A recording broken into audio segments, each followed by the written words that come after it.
బయట నుంచి చూస్తే ఇంత పెద్దది అనిపించలేదురా. ఎన్ని స్క్వేర్ ఫీట్? జస్ట్ 4500. పెద్దిల్లు కొంటాం కాదురా, దాన్ని మెయింటైన్ చేయాలి. 2 రోజులు పని మనిషి రాకపోతే తెలుస్తుంది. అరే ఈ ఫ్యాన్ కూడా సెన్సర్ ఉందా? ఆటోమేటిక్ గా తిరుగుతుంది. ఒక ఫ్యాన్ కే కాదు అమ్మా, నువ్వు రా ఒకసారి. పదండి చూద్దాం. ఆ రూమ్ లోకి వెళ్ళు, వెళ్ళు వెళ్ళు. అరే లైట్స్ కూడా ఆటోమేటికేనా? అవునమ్మా, ఇంట్లో మనం కదిలేదాన్ని బట్టి అవే ఆటోమేటిక్ గా ఆన్ ఆఫ్ అవుతాయి. కరెంట్ బిల్ బోల్డ్ అంత సేవ్ అవుతుంది. ఇంకేం విచిత్రాలు ఉన్నాయి నాన్న ఈ ఇంట్లో? ఏ ఇంట్లోనైనా నీకంటే పెద్ద విచిత్రం ఏముంటుంది? Ranga stop it.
వదలడానిక ఇంత టైట్ గా పట్టుకోండి. చూస్తారు, చూడండి వాళ్ళ కళ్ళు మూసుకుంటారు. సిగ్గులేదు. వాళ్ళకా నాకా? నీకు. శూన్యమాసం నాన్న 2 రోజులు ఆగాలి. తొందర పడితే మీ నాన్న లాంటి కొడుకు పుడతాడు.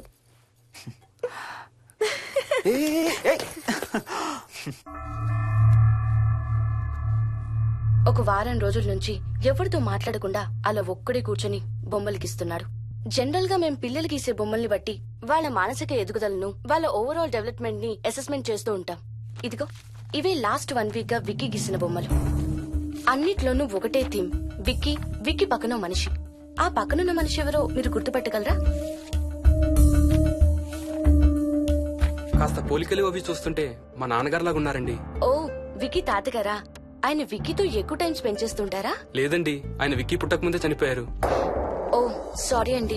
అండ్ 1 మోర్ థింగ్, తను ఒక్కడే కూర్చుని ఎవరితోనూ మాట్లాడుతూ ఉంటాడని కొంతమంది పిల్లలు నాతో చెప్పారు. ఇంట్లో కూడా ఇలాంటి బిహేవియర్ ఏమైనా అబ్జర్వ్ చేశారా?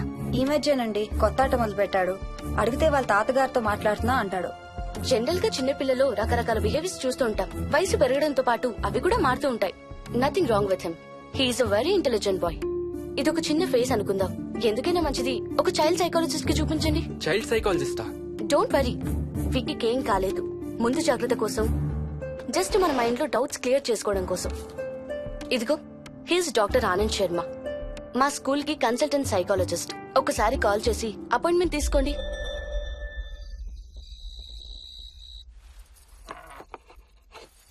ఇటిచ్చేయండి. మోహిని, నేను ఇప్పుడు మీ అత్తయ్య దగ్గరికి వెళ్తా. సేమ్ మన ఇంట్లో డస్ట్ బిన్ లాగే అని నోరు తెరుస్తుంది చూడు. తినడం అయిందిగా, వెళ్ళి మంచం ఎక్కండి. ఏమన్నాడీనా? అబే ఏం లేదమ్మా. ఏమి అనుకుంటా ఊరికే నవ్వుతున్నారా? నన్ను ఏదో ఒకటి అనందే ఈయనకి తినదరగదు, నిద్ర పట్టదు. అబ్బా నేను నిన్నేమి అనలేదే బాబు. కాసేపు వాళ్ళని ఫ్రీగా వదిలేయి. రాత్రి 10 అయింది, పదా పడుకుందాం. ఈ 2 రోజులు నేను మోహిని పడుకుంటాం, మీరు వాడు పడుకోండి. ఓహో, ఈ స్కీమ్ పెట్టావా? అమ్మా Mohini, Mohini all the best. రేపొద్దుటికి నీకు చెవుడు రాకుండా ఉంటే నీకు ఇంకో సూపర్ మ్యాటర్ చెబుతా. చెవుడా? నాకు చెవుడు ఎందుకు వస్తుంది మావయ్య?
ఎక్కడికి వెళ్ళిపోతున్నావు? వదులు వదులు, నేను స్నానం చేయాలి. ఏ, నేను ఉంటే చేయకూడదా? ఛీ, వెళ్ళు. వెళ్ళను, నేను కూడా స్నానం చేయలేదు. ఆ షవర్ కింద ఇద్దరం ఈజీగా పడతాం అనుకుంటా. ఛీ, వెళ్ళు. ఏయ్, బయటికి ఏయ్, వెళ్ళు. మోహిని. వెళ్ళు బయటికి.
కాలనీ అంతా ఓ రౌండ్ వేసి వచ్చాను రా. ఊరంత ఉంది.